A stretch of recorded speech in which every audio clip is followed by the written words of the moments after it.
Frequency Podcast Network. Stories that matter, podcasts that resonate. This long blue bridge spans a green valley, 180 acres that survive unspoiled in the heart of the world's fastest growing city, Toronto.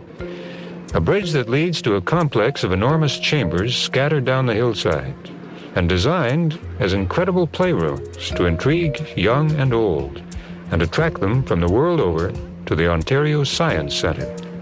That was from 1970. 1 year after the opening of what would become an iconic Toronto landmark. An early achievement for a man who would become one of the country's most renowned architects. A tourist attraction fit for the space age. A destination over the past 50 years for millions of children on school field trips. All of that until a few weeks ago.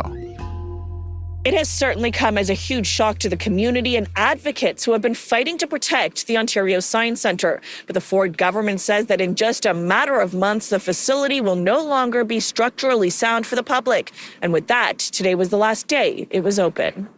In the days that followed the sudden announcement, there has been a public outcry. There have been political rallies and petitions. There have been offers of millions of dollars from private citizens to fix the building. There has been an offer of help with the process of repairs from the architecture firm that designed the place, and, of course, there have been excoriations of the government from the opposition. None of that, though, has mattered.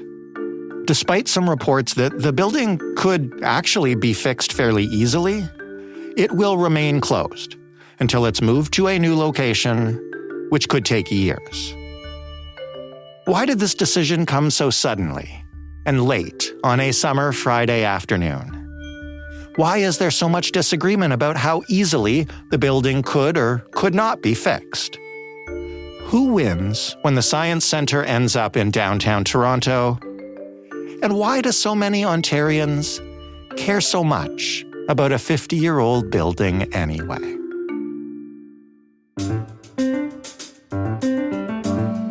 I'm Jordan Heath-Rawlings. This is The Big Story. Aidan Chamandy is a political reporter with the Trillium. He has been following the saga of Ontario Science Centre. Hello, Aidan. Hey, how are you, Jordan? I'm doing really well. Thank you for finding a little time for us. My pleasure. This is exciting. Why don't you begin, because our audience is a national audience. Explain what exactly is the Ontario Science Centre and what makes it so special? Why is there such an uproar over this building? So you can kind of separate the Science Centre into two parts. It's in one sense a cultural institution and another an architectural institution. So it's basically a huge interactive science museum. Like a ton of people who live in and around Toronto, I went for a few times on school trips as a kid. Of course. And had a really fun time. On the architectural side, the building is about 55 years old and is actually one of the oldest museums of its type in the world, along with one in San Francisco and another in Michigan. So it's like a pioneer in the space. It was built in the 60s when science was really at the forefront of popular culture and people's imaginations because of things like the Cold War, the space race, and all that. Funny enough, actually, I learned this yesterday that the Science Centre opened to the public about 2 months after the moon landing. Oh, nice. Yeah, so you can imagine the excitement that went with the opening. And, the 60s, it's right around Canada's centenary when we wanted to celebrate 100 years of the country, show we could build some really cool stuff and show off to the world. So the premier at the time, John Robarts, said, essentially, let's build this world-class science and technology museum. And he got now famous Canadian architect, the late Raymond Moriyama, to draw up the plans. I'm pretty sure it was his first major project and kind of a launching pad for, what is now an illustrious career. This might be a little controversial, and all due respect to Mr. Moriyama, but it is a brutalist building, and I'm not really a fan of that style. That's come up in the Trillium newsroom a couple times. Interesting. I love the way it looks. Hey, power to you. I live in Toronto. The U of T library, the big kind of turkey building. I think it's a bit of an eyesore, but aesthetic preferences, that is something that is subjective. So I will I will not go too far into my aesthetic preferences there. It is, at the very least, an interesting-looking building in Toronto, which has a huge lack of those. Yes, look, I can absolutely grant you that. I live in downtown Toronto where the vast majority of the buildings are, kind of soulless glass skyscrapers. The Science Center and the Robarts Library and other brutalist buildings is definitely, it definitely offers some variety. So an iconic building created to celebrate science. And as you mentioned, every kid in and around the GTA has been to it for a field trip. There's all sorts of stuff in there, but nobody is using that stuff right now. When and why did the Science Center close just a few weeks ago? Yeah, so it officially closed on June 21st, which was a Friday. And we had kind of had some rumblings that something big was going to happen on the Friday, but we didn't exactly know what. And then on that Friday, we get a announcement of I think it was like a 2 or 3 p.m. news conference. Anytime there's a, mid to late afternoon Friday press conference, it's going to be something big, controversial, and that the government doesn't really want to talk about, especially in the summer. So at that press conference, the government said they closed it because they recently received this engineering report that said parts of the roof were at risk of collapse later this year by October 31st, 2024, if snow and rain were left to accumulate, because some parts of the roof are made using this old porous concrete that actually caused hundreds of schools in Britain to close last year. So kind of in order to get all the exhibits out prior to that October 31st drop dead date and ensure that, a roof panel doesn't fall on anyone's head, they said, hey, risk is too great. We are just going to close the building now. And fixing these parts, the ones that were kind of at immediate risk of collapse, the government said would cost about 22 to 40 million and require the building to be closed for a few years. That would be part of a larger project to fix the entire building, which is nearly 600,000 square feet, bring it up to the standards of the 21st century, revamp the exhibits to make it more attractive to visitors. And that whole holistic effort, the government said, would take about 500 million. That's the impact of the recent closure and the report about the dangerous roof. And we can get into the specifics of that report and what's being done about it in a minute. But we wanted to talk to you because there's a lot more context to this file. Can you explain what's been going on around the Science Center when it comes to long-term plans over the past year or more? Yeah, so the Ford government really wants to move the Science Center to Ontario Place because the government is doing a massive revitalization project of Toronto's waterfront that includes the Therme Water Park and Spa that some of your listeners may have heard of, and a revamped Budweiser stage. It's a big concert venue down by the water. And they wanted to bring the Science Center down to Ontario Place to be one of these 3 main attractions for a world-class, in their eyes, waterfront revitalization effort. And in the immediate aftermath of that sudden closure, what did the government say would happen? You mentioned that they could spend a ton of money, according to them, fixing the entire Science Center. Or I guess presumably they could just leave it closed until it's ready to open down by the water. Is that the choice here? Yeah, so what the government is doing now that the actual Science Center is closed is they're planning on building an interim Science Center. So for the next few years, while the new Science Center is being built at Ontario Place, which is supposed to open sometime in 2028 or a little bit later, they're looking for a kind of large industrial site, maybe, to house a much smaller Science Center because the current Science Center is not going to open again. Why isn't it going to open again? In the aftermath of this sudden closure, what was the reaction to it and what's been going on around it? So a lot of people are quite mad. There have been protests on the Friday when this was announced. A bunch of opposition politicians and community members went up to the Science Center and actually tried to tear down some of the fencing that had been put up around the Science Center. Some kind of local philanthropists, I'm thinking the one guy who used to be an executive at Shopify, and Jeffrey Hinton, the kind of godfather of AI. have offered to put up money to help fix these roofing panels that were really the cause of the closure. The firm that designed the Science Center back in the 60s has said, hey, we will offer our services free of charge if you just keep the Science Center open.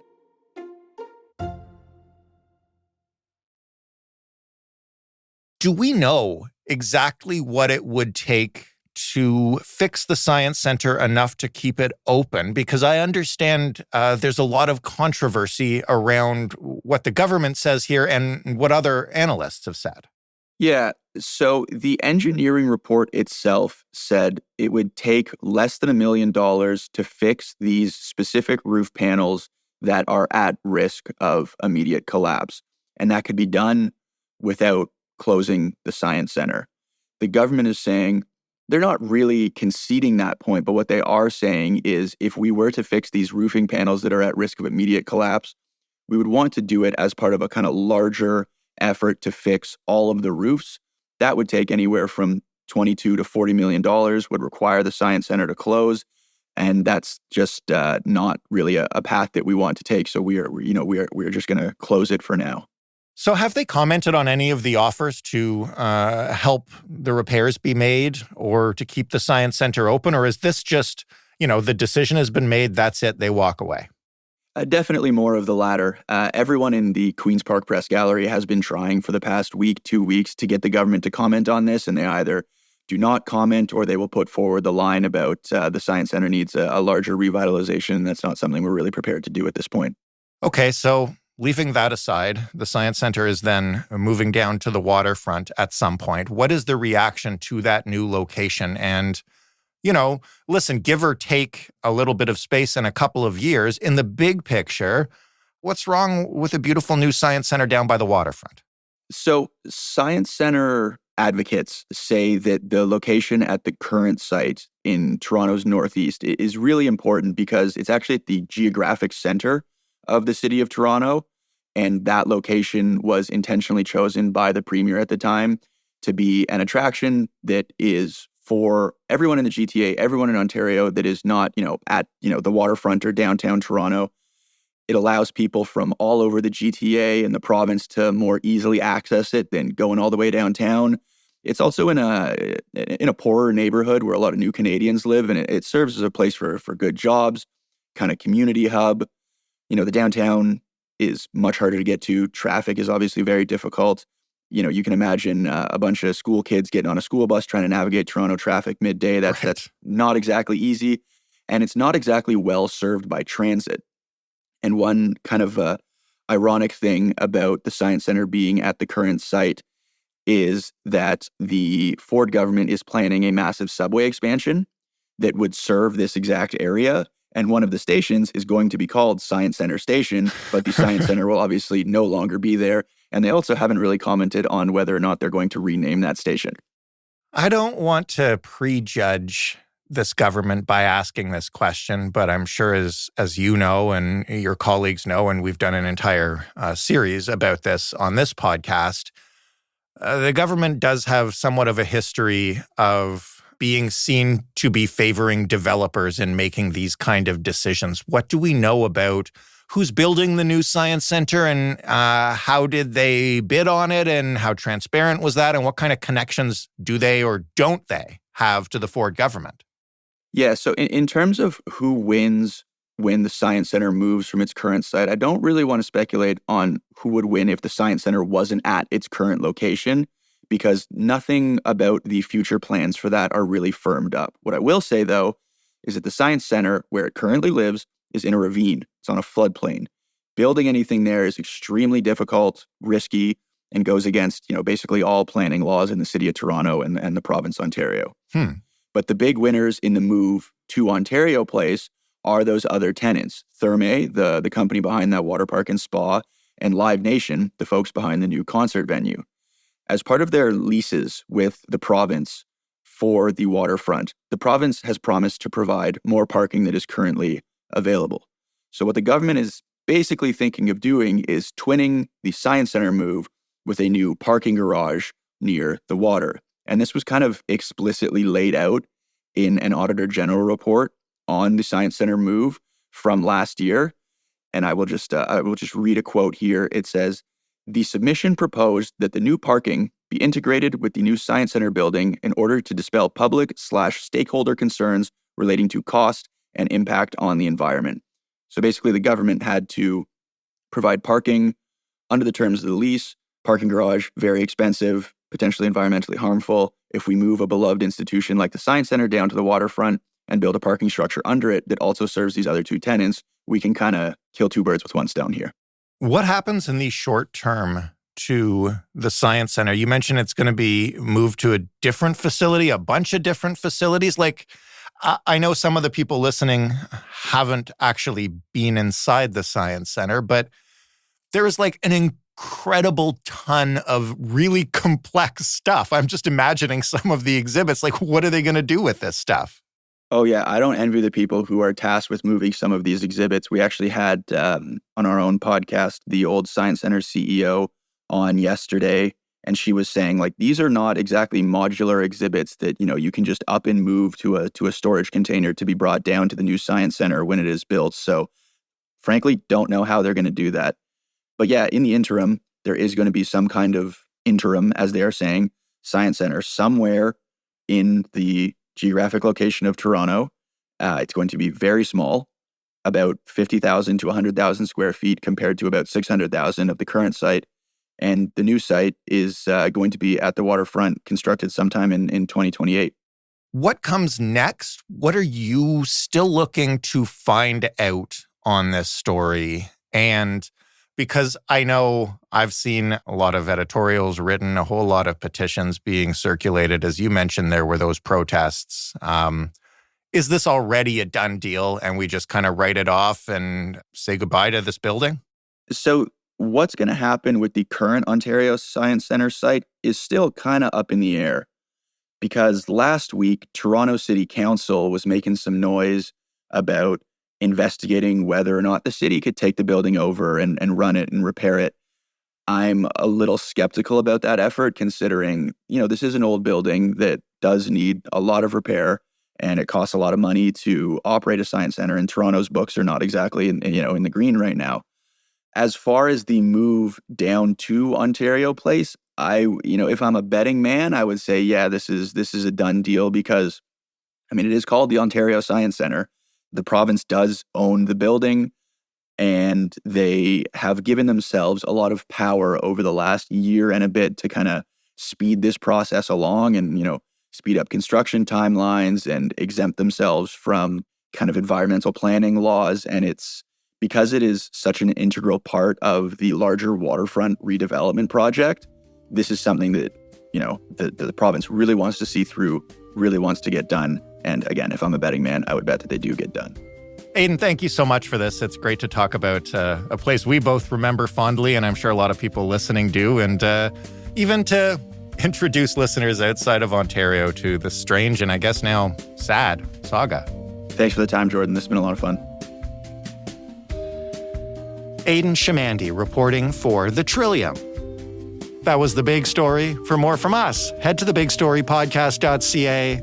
Look up literally any topic you want and see what we've done on it. There's probably something there. And if there's not, you can suggest we do it by sending us an email. hello@thebigstorypodcast is the address, or by calling us and leaving a voicemail. 416-935-5935 is the number. If you hadn't seen it already, our sister show In This Economy was named one of Apple Podcasts' top shows of 2024 so far. You can see it in an amazing collection in your Apple Podcasts app, and thank you so much to Apple Podcasts for thinking of us. Joseph Fish is the lead producer of The Big Story. Robin Simon is also a producer on this show. Our sound design this week was done by Christopher Clark. Stephanie Phillips is our showrunner. Diana Kay is our manager of business development. Mary Jubrin is our audience development lead, and I'm your host and executive producer, Jordan Heath Rawlings. Together, we're the Frequency Podcast Network, and we are a division of Rogers. We don't have In This Economy this week for you on Saturday. It's too expensive in this economy, but we will have another Blast from the Past episode for you of The Big Story on Sunday. And of course, come Monday, we'll be back with a fresh big story. We'll talk then.